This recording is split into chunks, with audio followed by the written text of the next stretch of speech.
Hey everybody, welcome back here on the Blog and Grill. I'm your host Doug here with your video blog for September 16th, 2013. I got NFL action from yesterday, a look at the NASCAR Chase, but first I want to get to some college football from this past weekend. It was a decent college football weekend for sure. Some very good games. Really, the college big games lived up to more of the hype than the pro big games. So first we'll get to the college big games first. The biggest game of the weekend had to be Alabama taking on Texas A&M. Johnny Manziel looking for his second win against A&M in 2 years, and that did not happen. Manziel did throw for 5 touchdowns. He threw 2 big interceptions, but really the game started out weird because it was a very positive first drive for the Aggies. They drove right down the field, hitting Mike Evans a couple times as Manziel, and it was really the picture-perfect drive to start the game. And they scored a touchdown to get out to a quick 7-0 lead. Manziel had some interceptions in the second quarter that led to them being down by 3 touchdowns at one point. They did rally, though, and lost 49-42. A.J. McCarron, very good for Alabama. Last year, he threw 3 interceptions all year. 2 of them came against A&M. Didn't turn the ball over at all, threw 5 touchdown passes. An extremely underrated passer. He has good weapons in Amari Cooper, for sure. TJ Yeldon ran the ball effectively, but really A&M defense and the Crimson Tide defense were not good at all. All right, another big game that was controversial at the end. Number 20 Wisconsin loses to Arizona State 32-30. Wisconsin lost late. They had a chance to kick a field goal. They got down the field, and Arizona players fell on the ball. They were laying on the ball, and the referees would not get them off the ball.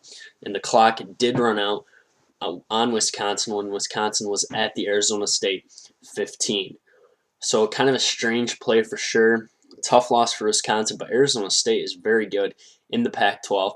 This team, I think right now, could probably be the 4th best team in the Pac-12 behind Oregon, Stanford, and UCLA at this point. And the Pac-12 could be the 2nd best conference behind the SEC. So that's something to watch as well. Another game, number 25 Ole Miss beats Texas 44-23. Texas brings in Greg Robinson as their new defensive coordinator, and Greg Robinson could not find a way to stop Ole Miss. Ole Miss ran the ball effectively, threw the ball effectively, and Texas just could not stop this football team. So Texas loses 44-23. Another game that is pertinent to this area, Syracuse beating Wagner 54-0. And what I've heard from my Syracuse football insider, Mike Dale, Syracuse looked good. They played well. They ran the ball a little bit more, not a whole lot more. And Terrell Hunt, who is now going to be the starting quarterback, is a whole lot better than Drew Allen, and he has shown it. And big questions have been asked, why was Hunt not starting from the beginning of the season anyways?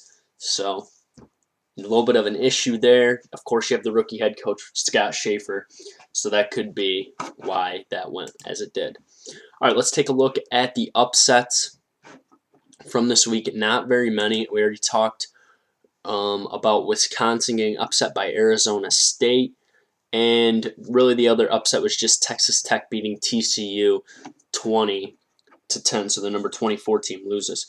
I want to talk a little Heisman quickly. The Heisman frontrunner right now, I think, is Teddy Bridgewater. He has 10 passing touchdowns, I think 1 interception. He is thrown for over 1,500 yards. He's thrown for over 1,000 yards already in just 4 games. I think if you had to look at a guy that's kind of sneaking up, maybe Marcus Mariota from Oregon. He has 11 touchdowns through the air, 5 on the ground, and really no guy is really running away with the Heisman race at this point like last year. So it'll be interesting to see what happens down the stretch. My top 5 this week: Alabama number 1, Oregon 2, Ohio State 3, Stanford I have it at number 4. I think they're a better team than Clemson, who I have at number 5. I think Clemson is just typical Clemson. They're going to run through, win their first 6, and then they could struggle for sure down the stretch, and we've seen it happen all year long. So that's our college football segment for today. Now we're going to go NFL around the league, and we're going to start with the Thursday night game. Patriots beating the Jets 13-10. Tom Brady was not effective. Geno Smith threw too many interceptions, and the Patriots passing game looked questionable at best. All right, other games last night, we saw Seattle take apart San Francisco 29-3. Russell Wilson throws for 3 touchdowns, and Colin Kaepernick throws 3 interceptions.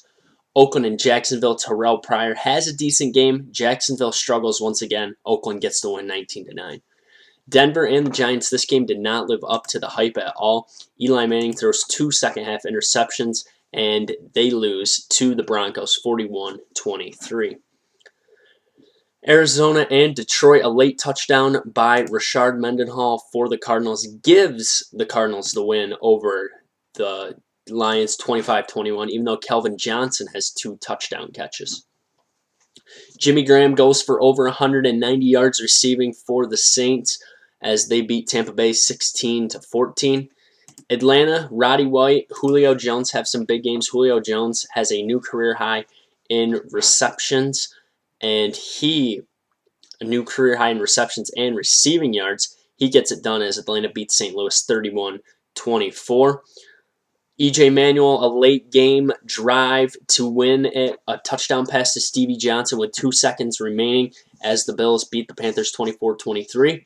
Another close game, Martellus Bennett catches a touchdown pass with under 20 seconds to go from Jay Cutler as the Bears beat the Vikings 31-30. Aaron Rodgers throws for over 480 yards, 4 touchdowns. Robert Griffin III struggles once again as the Packers beat the Redskins 38-20. Ryan Tannehill goes for over 300 yards. Mike Wallace has 9 catches for over 110 yards as the Dolphins beat the Colts 24-20, and the Dolphins are 2-0. Kansas City also 2-0 after they beat Dallas 17-16. San Diego gets back to winning ways against Philadelphia on a late game field goal by Nick Novak, and the Chargers win 33-30. Baltimore struggles against Cleveland. Cleveland played some stingy defense, but Baltimore gets the job done. They win 14-6. And DeAndre Hopkins catches an overtime touchdown from Matt Schaub to beat the Tennessee Titans 30-24. And Andre Johnson also goes down with a concussion, but he is allegedly okay to go next week. And tonight we have our Monday night game. Quick preview of that. Pittsburgh and Cincinnati. James Harrison getting to play his old team for the first time. I think Pittsburgh could really struggle. We didn't see Cincinnati's stingy defense last week, but I think they will get it going this week against this team, and I think we'll see Ben Jarvis, Green Ellis have a big game for the Bengals. I'll pick Bengals.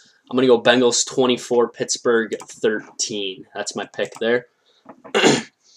Quick look at the NASCAR Chase. Yesterday, NASCAR raced at the Chicagoland Speedway. Matt Kenseth picks up the win after a long couple of rain delays. Matt Kenseth picks up the big win. Kyle Busch finishes second. Kevin Harvick third.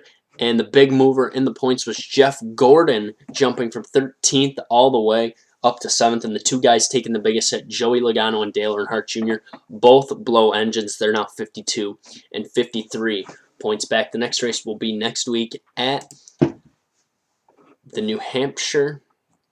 I want to say it's going to be at next week. We will be at New Hampshire, so that should be a good race for sure. The second race of the Chase. Thanks for tuning in to the Blog and Grill. Wednesday we'll be back with some MLB action as we get ready for the hunt for October. I'll have my NFL Fantasy Players of the Week and my Offense Defensive Player of the Week, and we'll get you ready for another great college football weekend on Wednesday and then again on Friday.